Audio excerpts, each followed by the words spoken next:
وارقیکم، ورق، ورق عربی زبان میں چاندی کو کہا جاتا ہے۔ تو انہوں نے کہا کہ ہم اپنے میں سے کسی آدمی کو یہ چاندی کے سکے دے دیتے ہیں، ہذہ الی المدینہ، اور دے کر پھر ہم اسے شہر کی طرف بھیج دیتے ہیں کہ وہ جائے اور وہاں سے جا کر ہمارے لیے کھانا لے کر آئے۔ دو چیزیں اس سے معلوم ہوتی ہیں۔ ایک چیز تو یہ کہ جس غار میں یہ پناہ گزین تھے وہ غار شہر سے بہت دور نہیں تھی، وہ شہر کے نزدیک تھی۔ اور دوسری چیز یہ معلوم ہوتی ہے کہ نان اور نفقہ، اگر آپ سفر پر جا رہے ہیں، آپ نے ساری ضروری احتیاطی تدابیر اختیار کر رکھی ہیں، تو یہ چیز توکل کے خلاف نہیں ہے، تقوی کے خلاف نہیں ہے۔ توکل یہ نہیں ہے کہ آپ کے پاس کچھ بھی نہیں اور آپ کہیں کہ اوپر والا سارے کام کر دے گا، یہ نری جہالت ہے۔ آپ اپنی طرف سے انتظامات مکمل کریں، اپنی طرف سے آپ کے پاس سب کچھ ہونا چاہیے، اور سب کچھ ہونے کے بعد پھر نتیجہ اوپر والے کے اوپر چھوڑ دیا جائے، اسے کہتے ہیں توکل۔ تو انہوں نے بھی یہی کیا، انہوں نے کہا کہ یہ جو چاندی کے سکے ہمارے پاس ہیں الی المدینہ، وہ کسی ایک کو دے کر اسے شہر کی طرف بھیجا جائے، اور کیا کہا جائے اسے؟ فَلْيَنْظُرْ أَيُّهَا أَزْكَى طَعَامًا، اسے چاہیے کہ اچھی طرح چھان بین کر کے اچھی طرح پاکیزہ اور حلال رزق ہمارے لیے تلاش کر کے آئے۔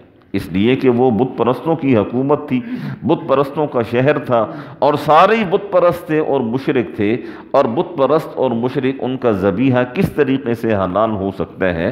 تو انہوں نے کہا کہ اچھی طرح چھان بین کرنے کے بعد وہ طعام پاکیزہ حلال طعام، حلال پاکیزہ مال کھانا ہمارے لیے لے کر آئے۔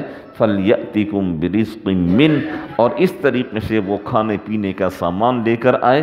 وَلْيَتَلَطَّفْ، اور ذہن میں رکھے، نرمی برتتا رہے، اپنے آپ کو چھپاتا رہے، کہیں ایسا نہ ہو وَلَا يُشْعِرَنَّ بِكُمْ أَحَدًا، کہیں ایسا نہ ہو کہ یہ پکڑا جائے یا اسے کوئی پہچان لے اور پہچاننے کے بعد اسے گرفتار کر لے۔ اور ان بیچاروں کے ساتھ ہوا بھی یہی۔ وہ تبلیغہ بیچارہ، وہ کچھ درم اس کو پاس تھے، کھانا لینے کے لیے باہر نکلا، تو 3 صدیوں کے بعد تو پوری شہر کی کایا ہی پلٹ چکی تھی، تو وہ پریشانی کے عالم میں بیچارہ شہر میں پہنچ تو گیا، اور شہر میں پہنچنے کے بعد جب اس نے ایک نان بائی کو، نان فروش کو، تندور والے کو وہ سکہ دیا اور کہا کہ ہمیں روٹی دے دو، کھانا دے دو، تو اس نے جب وہ سکہ دیکھا، اس نے ساتھ والے کو دکھایا، یار ویکھی اے کی ہے۔ اس نے جب دیکھا، اس نے تیسرے کو، تیسرے نے چوتھے کو، اور دیکھتے دیکھتے وہاں مجمع لگ گیا، اور لوگوں نے کہا یار اس کے پاس تو کوئی پرانے زمانے کا وہ خزانہ اس کے ہاتھ لگ گیا ہے۔ یہ ہے نا، ان کے پاس تو واقعتاً یہ سکے تھے۔ ویسے یہ کہانیاں سنتے رہتی ہیں نا، اور یہ فلاں جگہ پہ کھدائی ہوئی ہے، وہاں پرانے زمانے کی پوری دیگ نکل آئی ہے، چاندی کی دیگ نکل آئی، سونے کی دیگ نکل آئی، سونے کے برتن نکل آئے، چاندی کے برتن نکل آئے۔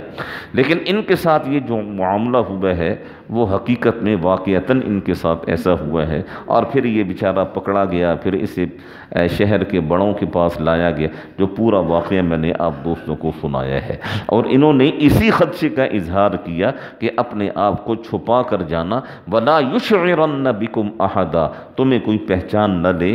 اگر ایسا ہو گیا، إِنَّهُمْ إِن يَظْهَرُوا عَلَيْكُمْ، اگر ایسا ہو گیا کہ انہوں نے تمہیں پہچان لیا اور تم پکڑے گئے، پھر کیا ہوگا؟ يَرْجُمُوكُمْ، پھر یہ ہوگا کہ تمہیں پتھر مار مار کے ہلاک کر دیا جائے گا۔ اس سے کیا معلوم ہوتا ہے؟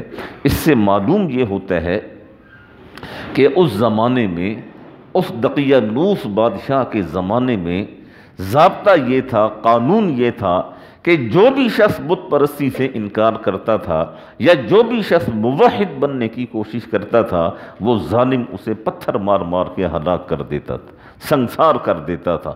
اتنی سخت سزا موحدین کے لیے اس نے رکھی ہوئی تھی، اتنی سخت سزا اللہ کا نام لینے پر اس نے رکھی ہوئی تھی، اتنی سخت سزا اللہ کی وحدانیت کا اقرار کرنے پر اس نے رکھی ہوئی تھی۔